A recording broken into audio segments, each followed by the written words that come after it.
Hi folks, welcome to another Nauti-Control video. In this episode we're going to take a look at the version 2.07 firmware. If you haven't been on the channel before or don't know anything about the Nauti-Control project, basically this is the ST Wireless. It's basically a Seatalk Raymarine wireless interface. It allows you to control your remote control using Wii remotes like this here, or your phone or your smartwatch like this here.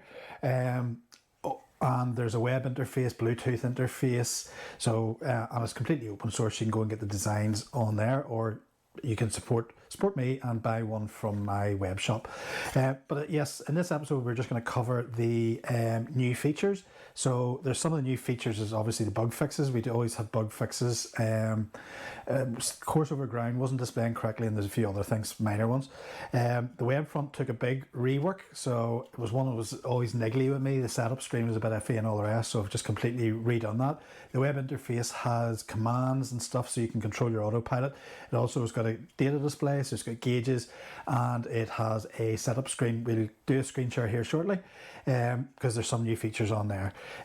There's an update to the mobile, the Wear OS Android watch app. I'll do a separate video on that, and there is an update to the mobile phone app, and again I'll do a separate app to this, but this one I'll cover the basics on what comes with the box itself. So the wireless access point that you can connect your tablet or laptop or whatever to. In my case I'm going to use my laptop, and I'm going to do a screen share, so just wait here.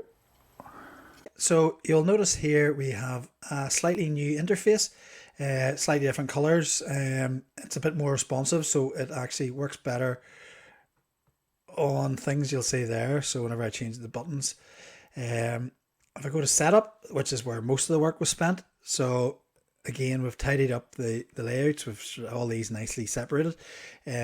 Enable Wi-Fi client mode, so that's basically if you want to connect to another access point, so you can put in your SSID and password. You can either use DHCP, which means it'll give you an IP address. Probably recommend against that because you'll not be able to find your device, or you'll be able to put in your own details. I've done other videos on that. The setup's the same for setting it up, just slightly tidier. Access point mode, there's a new change here. We can change the Wi-Fi channel. I know some people had complained that they weren't able to get connected, or the Wi-Fi was heading in or out, and it turned out it was a conflict with their own Wi-Fi on the boat. So basically you can change the channel to reduce conflict. Bluetooth, yep, so you can set your own device name. If you check out the other videos with this here, this will be for the mobile app and the Wear OS app. Button action, again, is just configuring our buttons. So we've got 8 buttons, and we can configure each one to do something different out of a list of commands for Autopilot and other Seatalk commands that can be sent to ST60 type devices, like the race timer on the speed device. So you have an ST60 speed, you can get like a countdown timer, and this, if you hit the start button, then that'll start counting down from whatever you put in here. Debug options, radio is for the wee 433 megahertz receiver, just basically shows commands coming through. That's useful if you need to program in your own commands, and I'll show you that if you've got a remote that you can't actually isn't compatible, then you can program it in down here.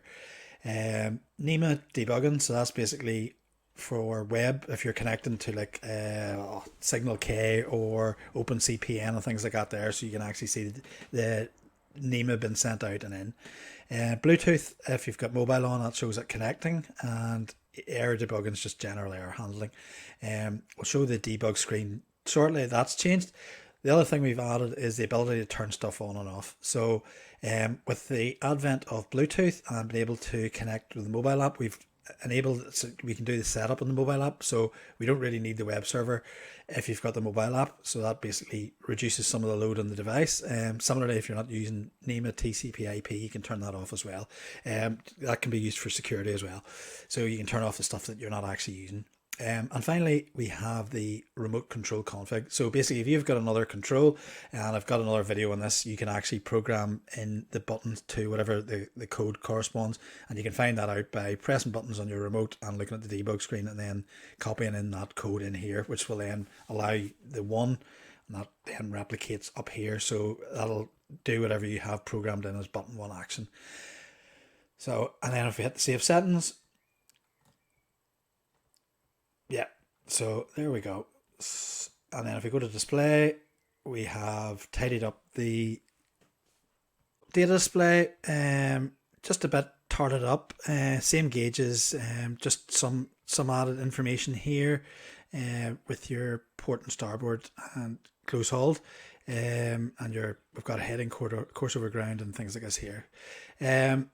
Debug is probably one of interest, so debug information will show here. So as we have Seatalk enabled, we can kind of see things coming in. So if I hit the button, yep, so you will see that that is sending Raymarine Seatalk to the Autopilot, and is pulling information in from the Autopilot as well, because the heading information comes in from the Autopilot too. So, and we can clear,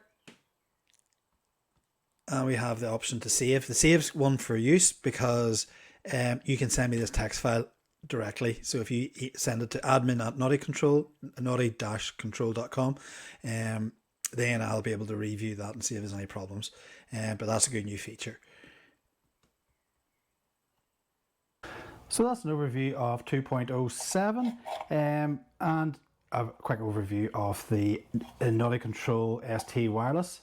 Basically a Seatalk Raymarine wireless controller for your autopilots and getting your ST60 display data and stuff like that there.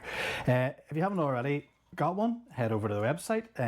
There's plenty of them for sale, and you can get remotes, and if you buy a remote with the box you get a discount. Again, stick a link down below, and there's a mobile app. I need 12 testers, and at the minute I've got about 7 or 8. So if anybody wants to test and is buying one, send me your Google Play account and I'll get you added, and you can play about with the app and get me some feedback and stuff. At the minute it's just Android. I hopefully have iOS sorted in the next year. That's my next plan. I need to get a Mac Mini and stuff like that there. So certainly buying the boxes helps me fund these exercises. Okay, well thanks for watching, folks. As I say, if you want to go on over to the website and find out some more, check out some of the other videos. I'll hopefully be posting up a couple more updates on the mobile apps that I've released, the new versions that I've released recently. If you want to stick a comment down below or send me an email at admin@nauti-control.com, any questions would be welcome. Alright, thanks for watching. See you all again soon. Cheers. Bye.